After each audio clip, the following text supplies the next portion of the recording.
Hey there, you little floating chicken nuggets. Me, Carl. Welcome to GROWTV. Welcome to GROWTV. Hosted by Carl. Where we have fun with our friends, talk about Jesus, and go over everything the Bible has to offer. Now once again, welcome to GROWTV. Well, hey there. How y'all doing?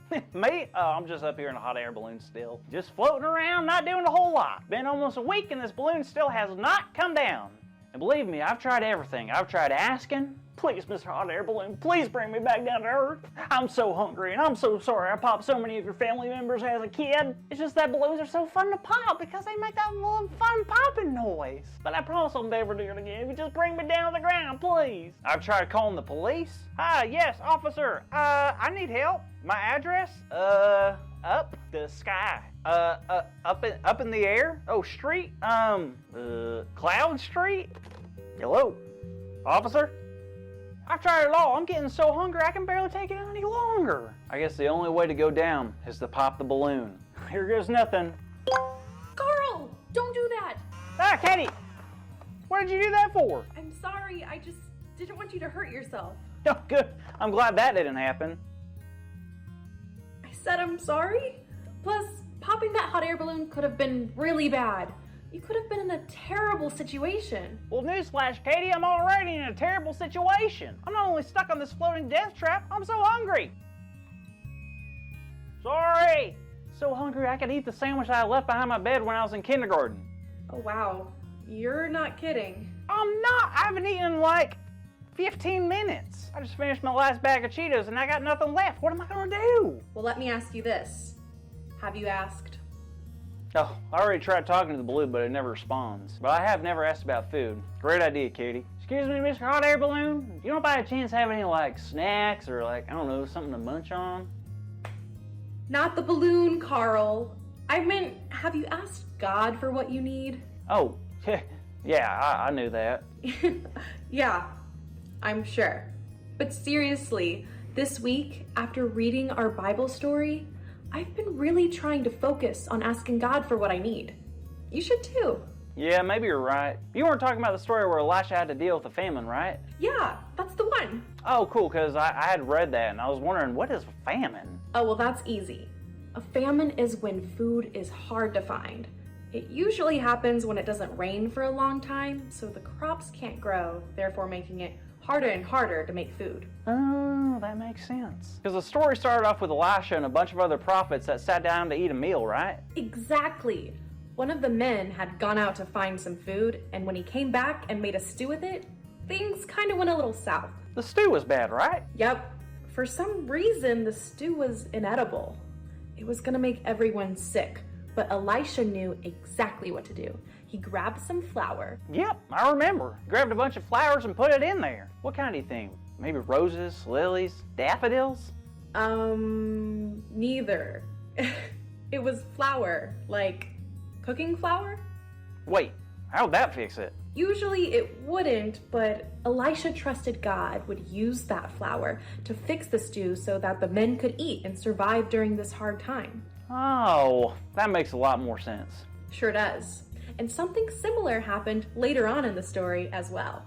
Yeah, I love this part. So kids, there's about 100 men with Elijah and they're all super hungry. And the famine sounds really awful. I don't think I'm famished. I don't want anybody else to be famished. So what happened next? A man from another city showed up and brought Elisha loaves of bread for them to eat. The only thing is he brought only 20 loaves of bread for 100 men. Now, I don't know about you, but in my house we'd be throwing elbows and fighting over that food. I can imagine.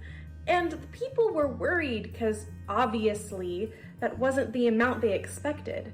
But Elisha told them that the Lord said this: they will eat and have some left over.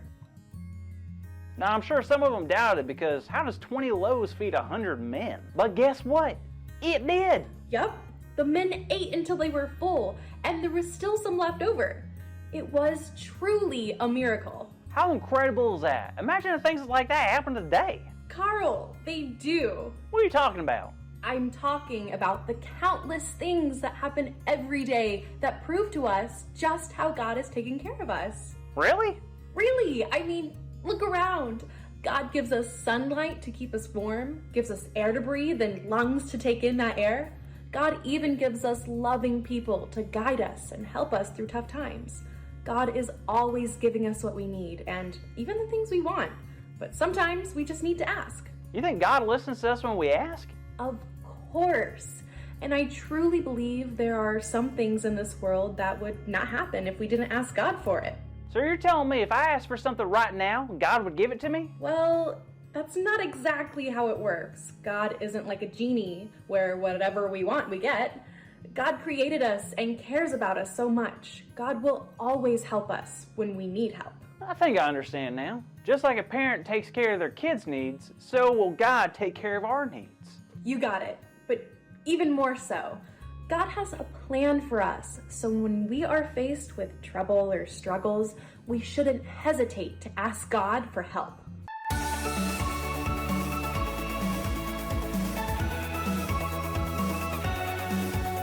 Hi kids, it's your good friend Sam.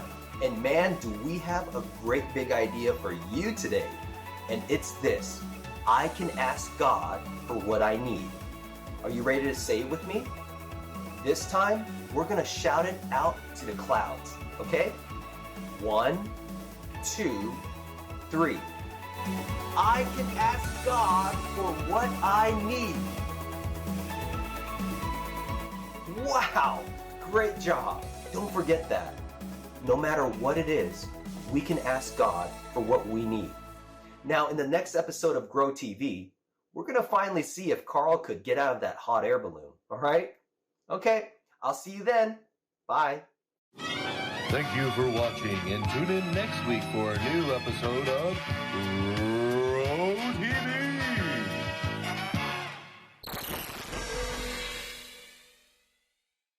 Have you ever been so hungry that you would eat anything? I mean, anything. Well, in the time of Elisha, this prophet we've been talking about for the last couple weeks, there was a famine. Now, a famine way back then was a really big deal. See, a famine means for whatever reason, the food was not growing, and they couldn't just go to a different store and get different food. They didn't have semi-trucks to ship food from other places. If their food didn't grow, they didn't eat.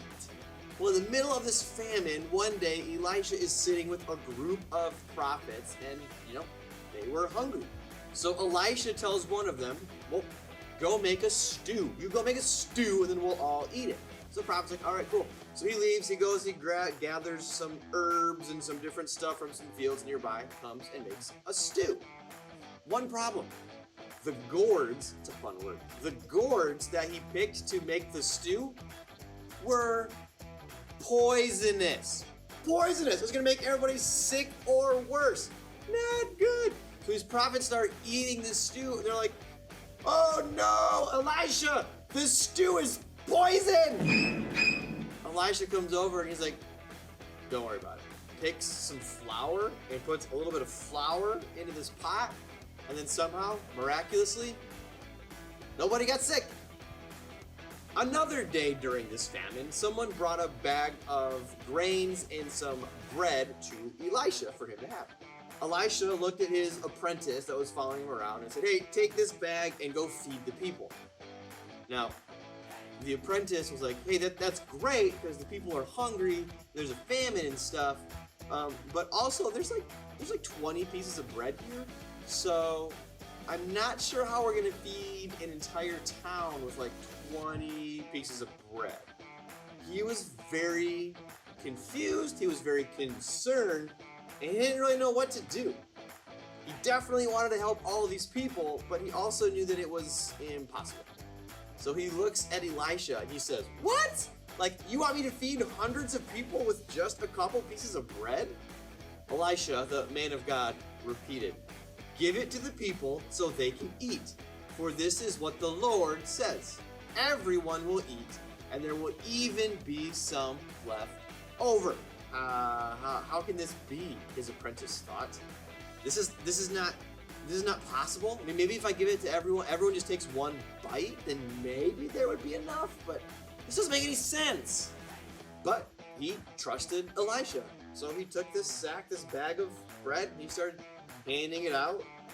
And then the next person, he'd hand some out. In the next house, he'd hand some out. And then it should be empty, but he goes to the next house and hands it out and hands it out. And he just keeps on handing out bread to person after person until everyone has had their full. And just like the Lord said, there was still some left over.